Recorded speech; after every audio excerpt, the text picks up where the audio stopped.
In-depth analysis of national current affairs.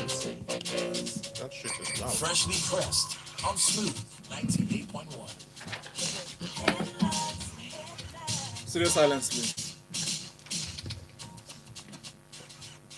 Get quick access to loans from Page Financials. Page Financials, taking you further. Studio silence, please. Good morning, and thank you so much for joining us on Smooth 98.1, Smooth Breakfast, here with Valentine Ohu. It is time for us to get into our conversation on the headline stories today from our newspapers and publications, from Premium Times to the Vanguards to the Punch and others. In the studio with me is Cheta Wanze. Good morning, Cheta. Good morning. Welcome to the show. Thank you. And we have Oyemi Emmanuel as well. Good morning, Oyemi. Morning, Val. So Hi, glad to have you Lagos. join us. Good morning. Thank you.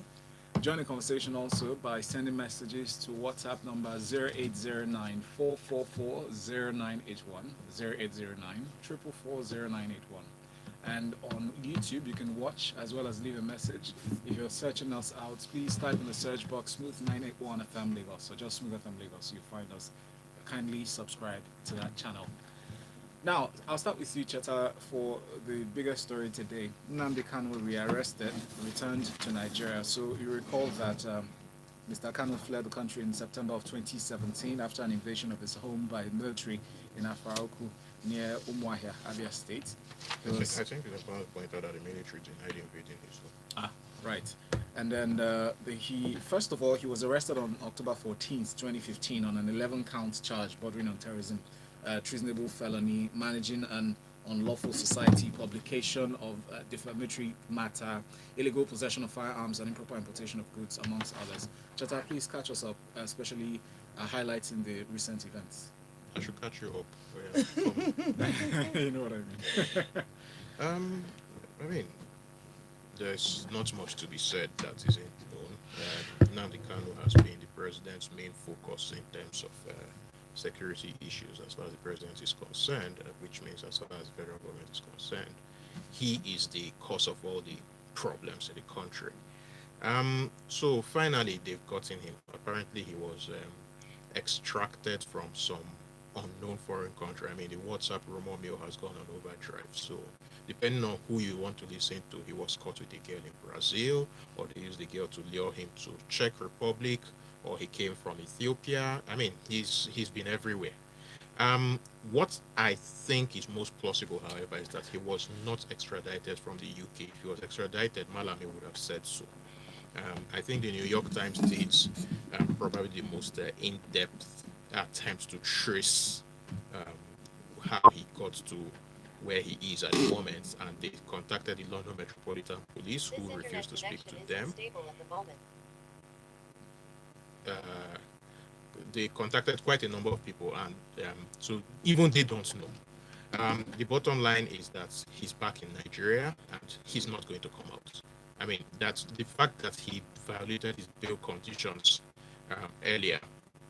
The fact that he violated his bail conditions earlier from 2017 means that it's very, very unlikely that any court will grant him bail. Now, having said that, I can't shed a tear for him. I mean, he's devoted one of his broadcasts to me personally before and talked all sorts of things about me, so I can't forget that. His brand of pushing for his cause made more enemies, in my view, for Ndibo than it helped us. And that says a lot. You cannot expect people to be sympathetic to you when you spend your entire broadcast abusing everybody who does not agree or who has even the slightest disagreement with you. But having said even that, I think he deserves a fair trial. Everybody does. It's important for Nigeria as a country to be seen to be giving any and everybody a fair hearing. I hope that the trial is competently done. I hope that the judge shifted of July, because through the Nigerian court processes before. That's the first step towards another 1 month delay, another 1 month delay. Before you know, it's 4 years would have passed, and we are still nowhere closer to conclusion. It is important for the country that this matter is done and wrapped up. If they are going to give you a long prison sentence, put him away for life, get it over with, and let us face the real issue, which at the moment is the current food security crisis that we're having. That's the real issue. Then there's no second bit. I mean, at the end of the day, I'm an Igbo man, so I have to talk to my elders, as it were. It is very important that the Igbo elites do what is necessary. The silence or detachment of the Igbo elites when it came to things bordering the Igbo floor members is what created the gap that allowed the demagogues such as Nnamdi Kanu to rise in the first place. It's very important. Now, this demagogue has been taken away from the scene. If the Igbo elite fail to address that gap, the next demagogue that will rise will possibly be sharper and better organized than Nnamdi Kanu. And that will be worse for all of us. So there's a responsibility that Ndi Igbo have now to actually do what needs to be done to bring our people to what does the Igbo man want really? He wants a good environment to sell markets. So that is what the Igbo elite should be pushing for within Nigeria. All this talk of Igbo presidency, all of that, is a red herring. Go try this experiment. Go to Ladipo, go to Alaba, go to where Igbo boys can. We're not really interested in presidency.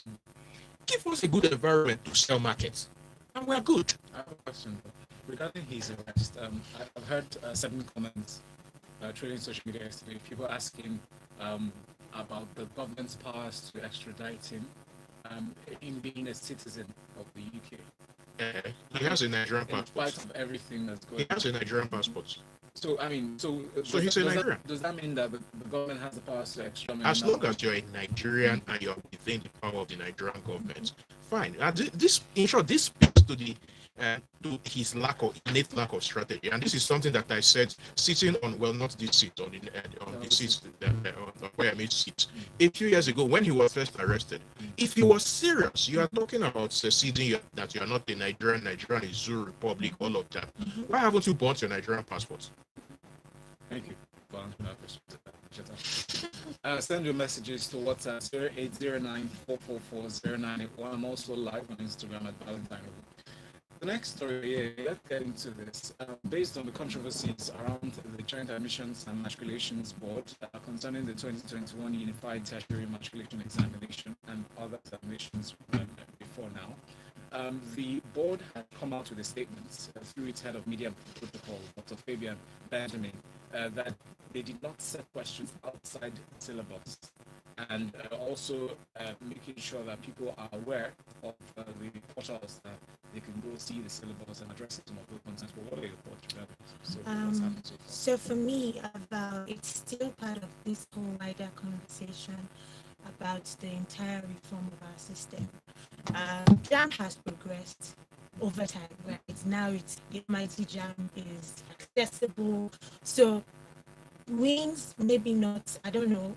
I mean, for me, the bigger conversation is, what are the stakeholders, the students getting out of it? Is it progress or is it not?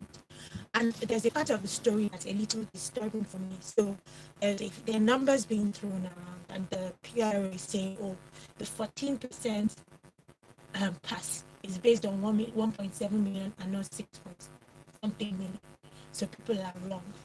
That you're ever defending a 14% success. It's shameful. So 14% failure. No, let's call it what they're saying. It's shameful. So because these are not wood, or they're not physical items, they're human beings. They're not just mere statistics. So you're saying that if 1.7 million wrote it, 14% of them passed. So the rest of them are going to either have to repeat it. I mean, JAM has been jamming people since. I mean, I knew people who had jam as a prayer request Yes, but when I was a child. in turn, You know, supervisors, teachers, parents have been even alleged to have colluded with certain miscreants to jam exactly. in terms of malpractices and lack Different, of preparation and all that. and that's a success that we have eroded this year, Okay. according to the report. Right, first, all the malpractice was caused by using the national identity number, so it was difficult to misrepresent, impersonate, all of those things. But I always like to move away from the drama. Education should move in Nigeria. Education should move from directives to a conversation. What are we building? How are we equipping our people? How are we What, collaborating? how are we to make the collaborating success to higher? make success higher? So that, because there is a why we go to school. You don't go to school to say, oh, I got 167 in JAM. It's supposed to be a tool for advancement. So if only 14% people can advance, then we failed as a country. We failed. That means JAM is no longer serving its purpose. So it's not enough to say, oh, the administration of it is excellent. The administration of it is a tool to enable a product. And that product is well-equipped students who can advance to the next stage of either technical capacity or some form of trade, or independence. You can't say that because 14% you've managed the administration properly is better than it's ever been in years, so it's a success. No, it's still a failure until you have a reasonable pass rate. There are countries where if you fail an exam, if you're studying, there's mass failure, you would be asked to review your script, or there would be a body set up to review your script. Definitely call for panel first to Exactly. explain why that So happened. that the result is failure for me says, and that the stakeholders, parents, and all of them are complaining, means that the work is not yet done and needs to go back to the drawing board.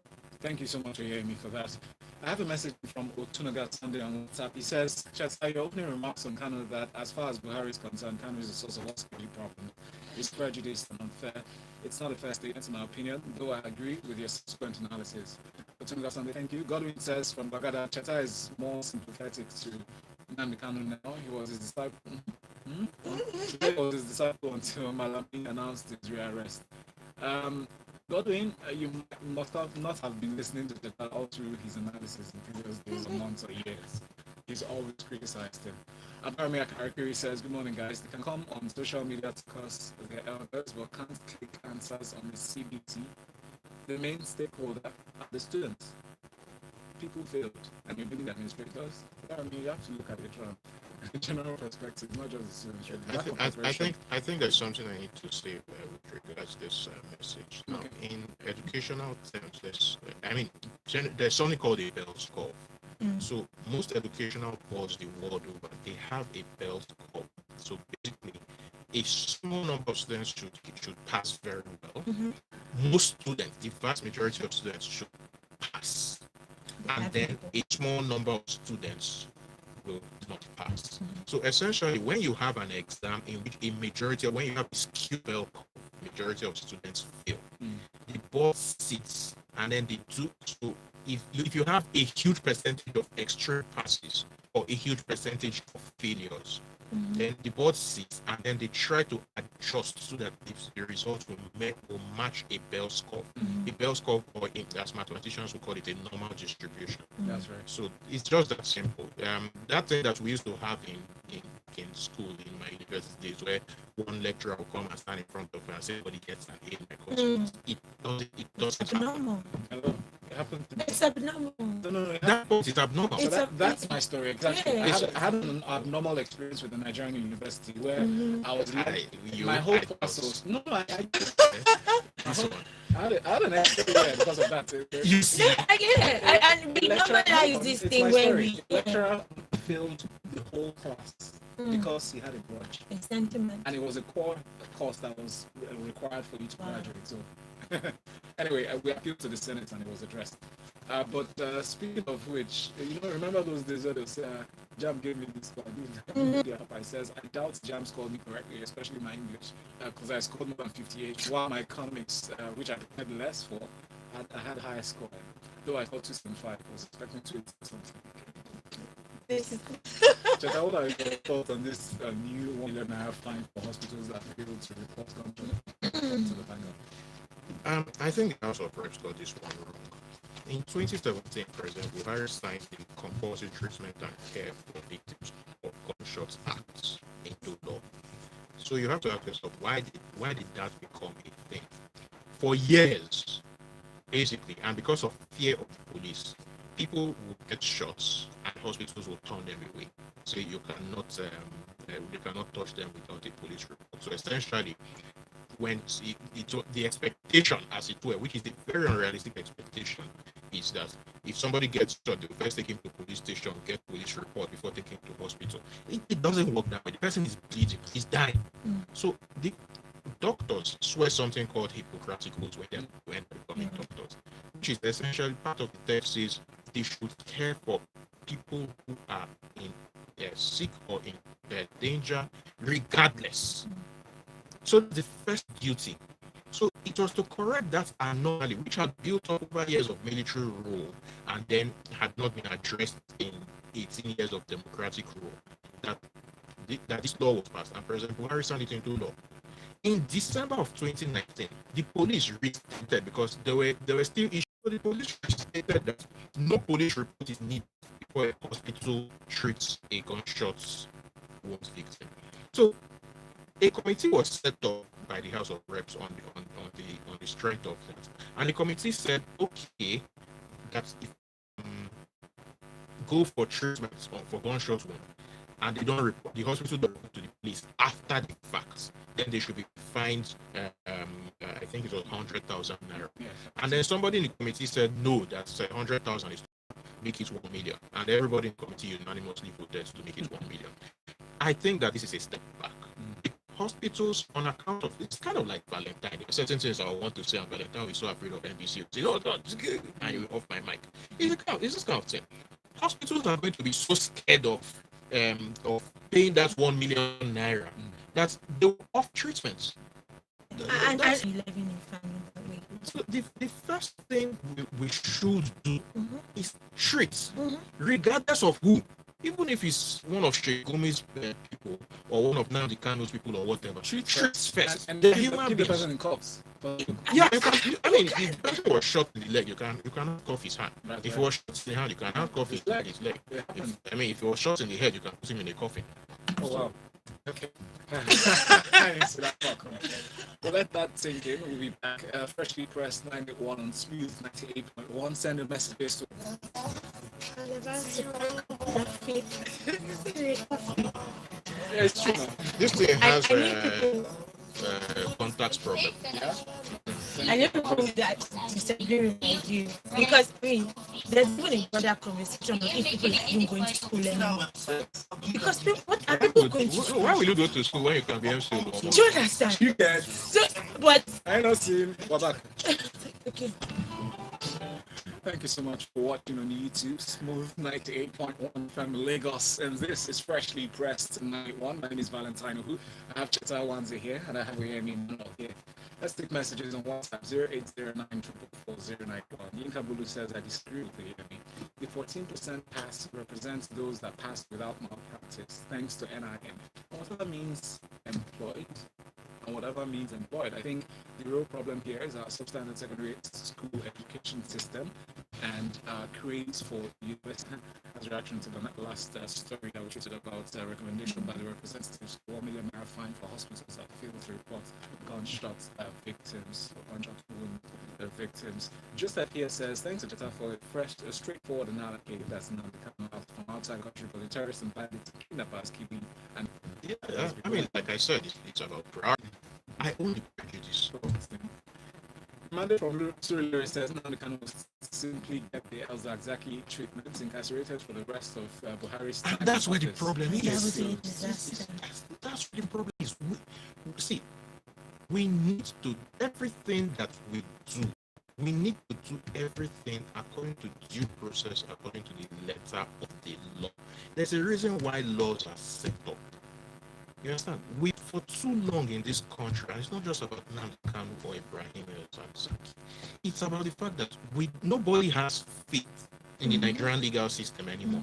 I sued an airline 4 years ago Mhm. now, because they cost me money because they delayed the flight and all of that. So I said, okay, let me test the legal system and sue them.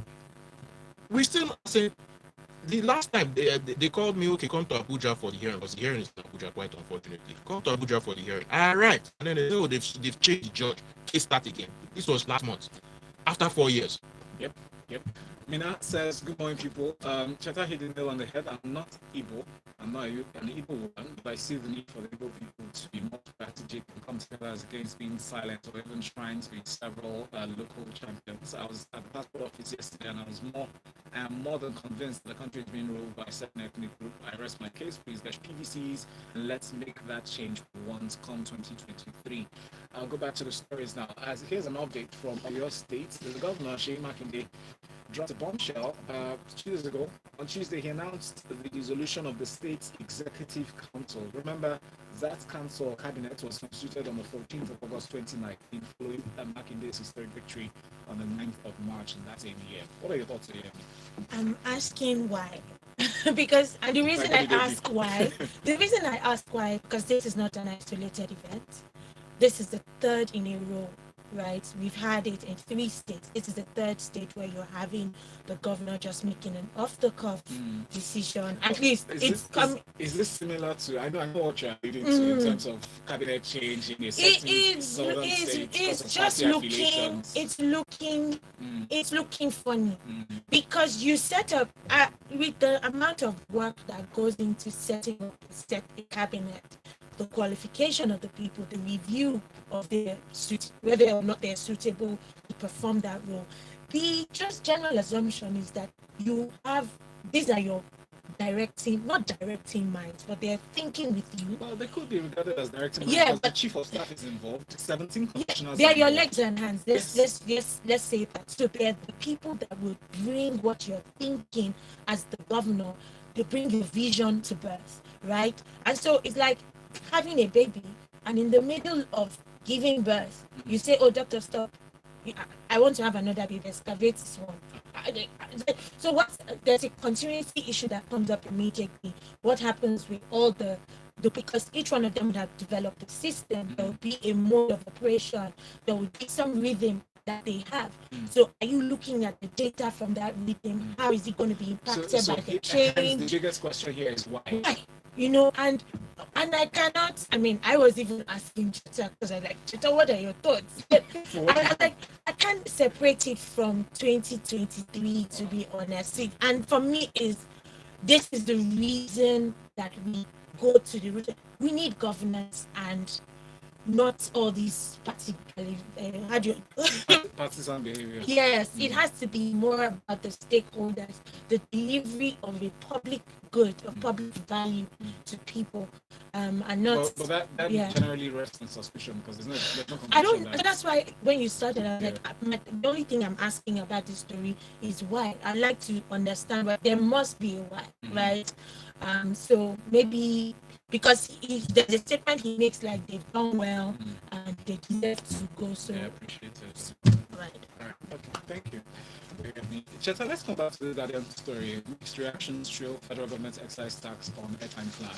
As when it was mooted, people were inquiring foul that how can you be collecting so much money from the Nigerians? And most critics call it an ill-advised plan, and that it's coming at the wrong time.